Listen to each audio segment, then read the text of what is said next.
In his big press conference yesterday, President-elect Donald Trump revealing that he will distance himself and how he's going to distance himself from the Trump organization. Listen. My two sons, who are right here, Don and Eric, are going to be running the company. They are going to be running it in a very professional manner. They're not going to discuss it with me. As a president, I could run the Trump organization, great company, and I could run the country. I do a very good job, but I don't want to do that. But despite this announcement, the left's still not satisfied. Here with his take, we've got the giggling senior judicial analyst, Judge Andrew Napolitano. Where are espresso beans, the price of espresso going up to? You could run the country, then lock up the hotel for the night. Now, Judge, he was talking about he didn't really have to do that. Let's start at the very beginning. Okay. The president and vice president can never have, by statute, a conflict of interest. Correct.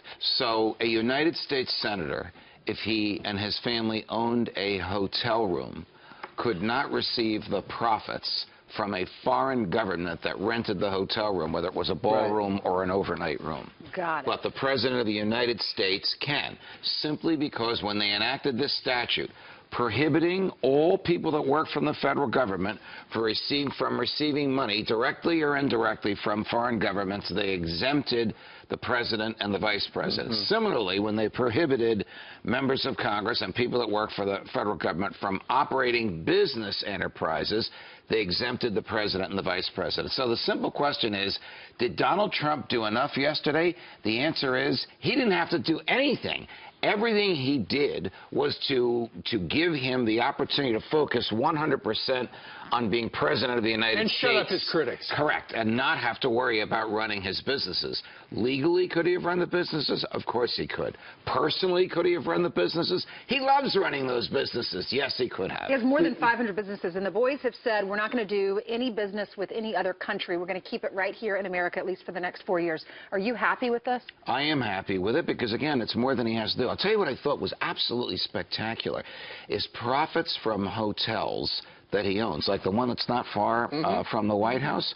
That money's going to go into the federal treasury. I do not know of an example in American history where a president of the United States said, I am lawfully earning this money, but I'm going to send it to the treasury anyway because I don't want anybody to think that I'm making decisions intended to increase the profitability of this hotel. Right, so I got cable at my house. I'm able to watch television at night, and I'm watching Aren't Tucker you asleep Carlson. at night? I should be, but Tucker Carlson had one of the Bush attorneys on last night. He was not happy with it. He said Donald Trump should take his name off everything if he really wants to do this thing on the up and up. I disagree.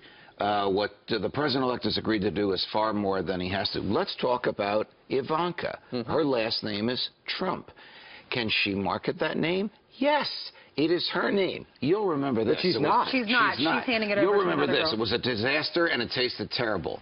Billy Beer. Right. Billy Carter was able to market his last name. It was the same as his brother's. You know what? I was in college at the time. The beer was not that bad. Really? It was no Meisterbrow. I was just old enough to drink. All right. Judge, thank you very much. Pleasure, guys.